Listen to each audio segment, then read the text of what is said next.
O New York Times acaba de publicar uma matéria informando que o próprio Trump enviou uma carta para o próprio Alexandre de Moraes, na qual repreende o ministrão, manda um recado bem claro.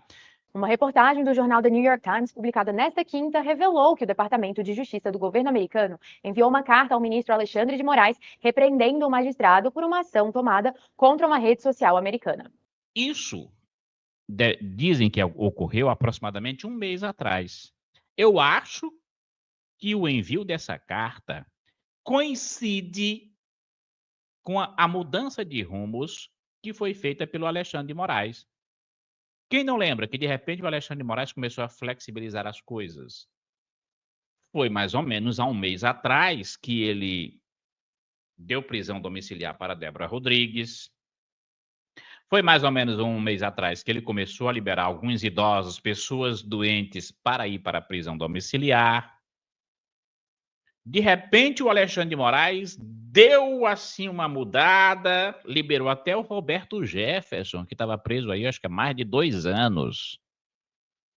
Será se foi de livre, espontânea vontade, ou foi depois que o Alexandre de Moraes leu essa carta com o governo americano dando um ultimato a ele?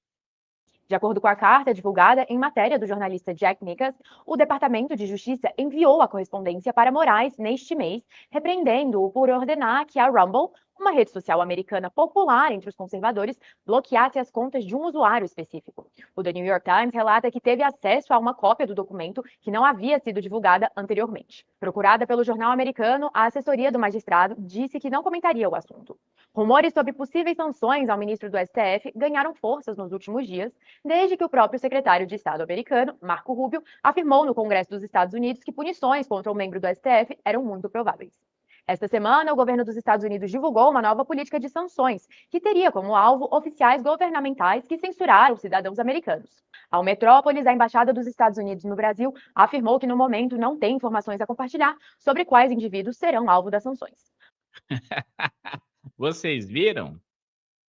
O Trump mandou uma carta para o Alexandre de Moraes, contando para ele todo o beabá, eu acho que dando um último aviso. E agora o Trump mostra que não estava blefando, que não estava para brincadeira. Na carta, ele repreende o Alexandre de Moraes. Fala para o Moraes: Moraes, não faça um negócio desse porque você está violando a soberania americana. E isso é cutucar a onça com a vara curta. Eu percebi, né? Não sei se é coincidência, mas eu percebi aí de um mês para cá o Alexandre mudando completamente algumas coisas envolvendo aí os processos que ele preside. Não sei se é mera coincidência, né?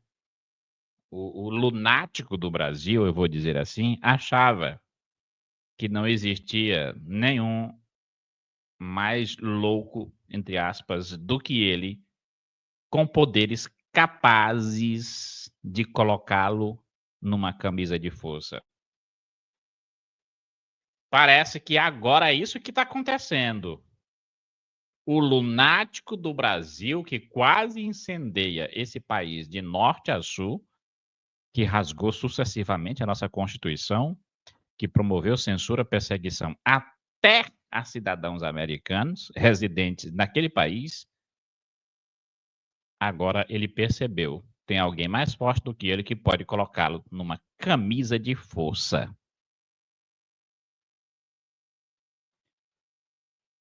Tá saindo aqui agora, ó, a matéria do The New York Times, que eu queria ler aqui para vocês, alguns trechos, para vocês verem a importância que a comunidade internacional agora está dando para as violações que foram cometidas por Moraes, que hoje o mundo tomou conhecimento.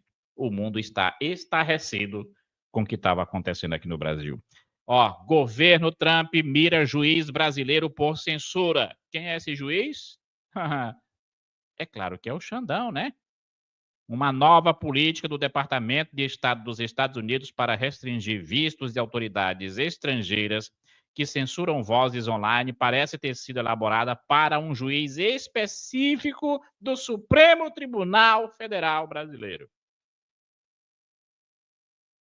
Eu acho que mais claro do que isso, para eles entenderem que o governo americano está agindo para punir o Moraes especificamente, eu acho que, para deixar mais claro do que isso aí, só se desenhar. Tá aqui, gente, o New York Times é um jornal esquerdista dos Estados Unidos, pois é ele que está trazendo essa matéria expondo o rei que hoje está nu, mas não é mais perante o Brasil. O rei está nu perante o mundo inteiro. O rei está nu. E na live de mais cedo, eu chamei a atenção de vocês aqui para uma coisa: o silêncio sepulcral de todos os ministros da Suprema Corte. Silêncio sepulcral. Será por que eles estão em silêncio? O Barroso disse que não ia falar, o Dino não ia falar, o Cristiano Zanin também disse que não ia falar. Por que será esse silêncio? Por que ninguém saiu para defender o Alexandre de Moraes publicamente? Por que ninguém condenou os Estados Unidos? Por que ninguém saiu criticando o presidente Trump? Eu acho que a turma tá com medo do nome deles também ir parar na lista negra do governo. Eu acho que eles ficaram com medo de também serem alvos das sanções, se ousarem sair em defesa do Moraes e ficar contra o governo americano. É medo, não tem outra explicação. Então, vamos aqui, ó, o New York Times. Rio de Janeiro. Alexandre de Moraes, ministro do Supremo Tribunal Federal do Brasil, é uma espécie de teste de não, eu não vou saber pronunciar essa palavra aqui, gente, é muito enrolada. Mas o Alexandre de Moraes é visto como uma espécie de teste político, né? É um cobaia, acho que é isso que eles estão querendo dizer aqui, ó. Nos últimos anos, ele conduziu uma campanha agressiva para eliminar a internet brasileira, o que considera ameaças às instituições democráticas do país, ordenando a remoção de centenas de contas em redes sociais, quase todas, olha aqui, ó, para não dizer, acho que todas, né? Porque eu não lembro de nenhuma rede social de esquerda ou de um esquerdista que ele tenha mandado tirar do ar. Nenhuma, basicamente, nem o Janones, que assumiu publicamente que usava de fake news das mais sórdidas, das mais baixas contra Bolsonaro, nem esse não sofreu absolutamente nada por parte do Moraes. Para a direita, ele é um censor governamental perigoso que abusou do poder para silenciar vozes conservadoras online. Elon Musk o desafiou. A empresa de mídia do presidente Donald Trump o processou. Agora, pela primeira vez, o que chama atenção é Moraes parece que está no alvo do governo dos Estados Unidos, um desenvolvimento que pode causar um atrito diplomático entre as duas maiores nações do hemisfério ocidental. Na quarta-feira, o secretário de Estado americano Marco Rubio anunciou ontem, né, portanto, que os Estados Unidos restringiriam vistos de oficiais estrangeiros responsáveis pela censura de expressões protegidas nos Estados Unidos. Em uma publicação online, Rubio citou a América Latina como exemplo de região onde censura tem sido um problema. O Departamento de Estado não confirmou se Moraes é alvo, né? Não falou o nome dele, não falou, né? Mas, para bom entendedor, minha palavra basta. Mas o político do órgão se alinha às críticas feitas a ele.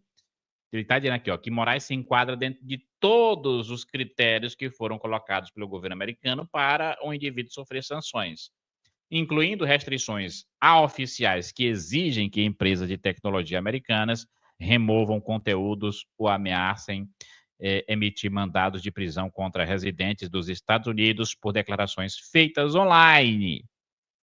O Rubio também informou ao Congresso na semana passada que autoridades americanas estudam impor sanções contra Moraes e que há grande possibilidade disso acontecer.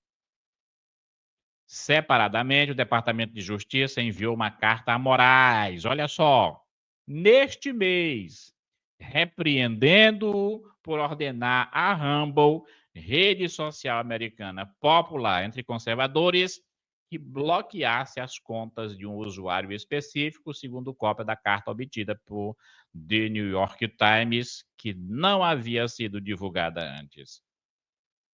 O Departamento de Justiça afirmou que Moraes pode aplicar leis no Brasil, mas não pode ordenar que empresas tomem ações específicas nos Estados Unidos.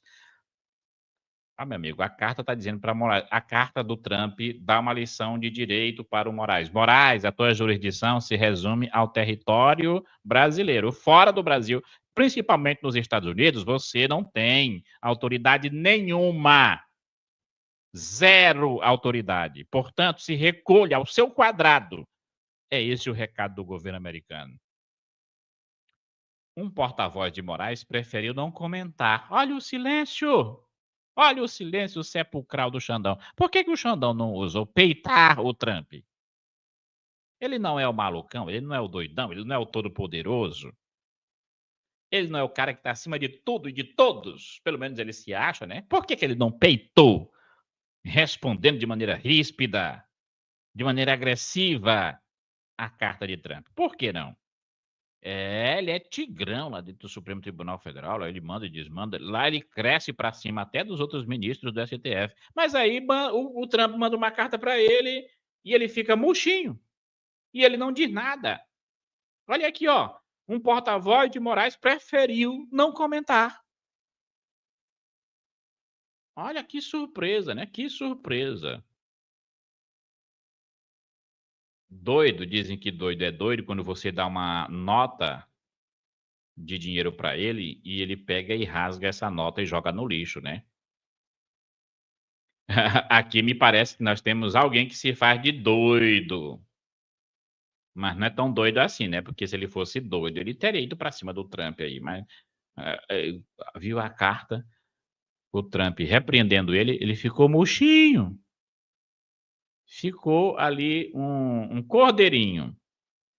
Qualquer ação da administração Trump contra Moraes poderia, olha só, desestabilizar a relação bilateral entre os dois países, já tensionada desde a eleição de Trump.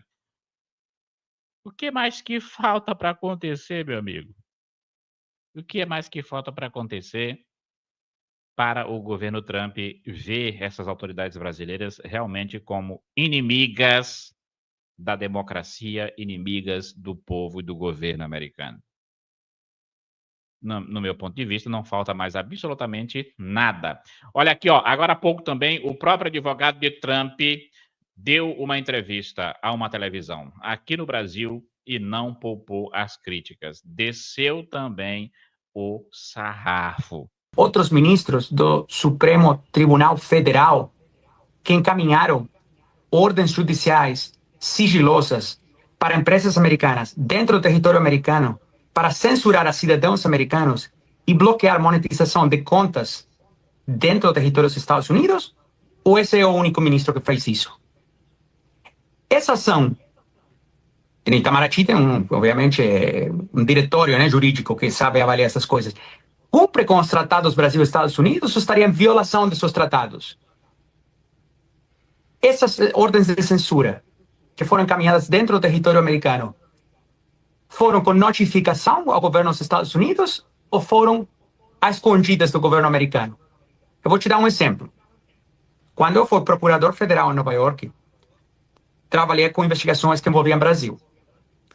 Eu, como procurador federal americano, quero fazer um depoimento ou entrevistar a uma testemunha em território brasileiro, o procedimento marcado pelo MLAT, né, o Tratado de Assistência Mútua entre Brasil e Estados Unidos em questões criminais, é o seguinte: eu preciso notificar a Embaixada dos Estados Unidos em Brasília, que tem um adido do Departamento de Justiça e do FBI, o qual tem um enlace com a Polícia Federal Brasileira, notifica a Polícia Federal que entra em contato com a testemunha, fala: um procurador federal americano quer conversar com você, você está disposta a ser ouvida, não está disposta, precisa um mandado, precisa uma notificação, uma intimação, não precisa, tem que ver a delegacia, né? E a regra requer que quando fui procurador federal, ou qualquer procurador americano, fazendo uma investigação que envolve o Brasil, quer vir para o Brasil para entrevistar uma testemunha brasileira, tem que estar acompanhado por uma pessoa da Polícia Federal ou um membro do Ministério Público Federal brasileiro, que tem que participar e ouvir e ser feito em português ou, se todas as partes concordam, pode ser feito em inglês. Esse é o procedimento. E tem centos de procuradores federais americanos, ao longo dos anos, que cumprem com essas regras. Os juízes têm um monte de outras regras que cumprem e seguem as regras. E no Brasil, é uma anomalia. Até onde eu sei, praticamente todos os juízes brasileiros seguem as regras básicas. Respeitam a lei, respeitam os tratados internacionais, respeitam o Tratado de Assistência Mútua Brasil-Estados Unidos. Polícia Federal, delegados de Polícia Federal, tem um monte que respeitam toda a audiência que está olhando aqui. Se você conhece alguém que é um delegado da Polícia Federal, pergunta. Eles são todos que recebem treinamento, sabem como fazer direitinho. 99,9999% dos membros da Justiça e das Forças de Segurança Pública sabem fazer seu trabalho. Então, quando tem uma exceção, só um minutinho, quando tem uma exceção única, sem precedentes, é muito mais produtivo avaliar por que temos chegado a esse ponto e por que isso está acontecendo, que negar o inegável. Tem outros ministros do Supremo Tribunal Federal que encaminharam... Tá aí, um trechinho da entrevista do advogado de Trump, onde ele escancara, né, as ilegalidades do Alexandre de Moraes e por que o governo americano, inevitavelmente, vai puni-lo com sanções severas.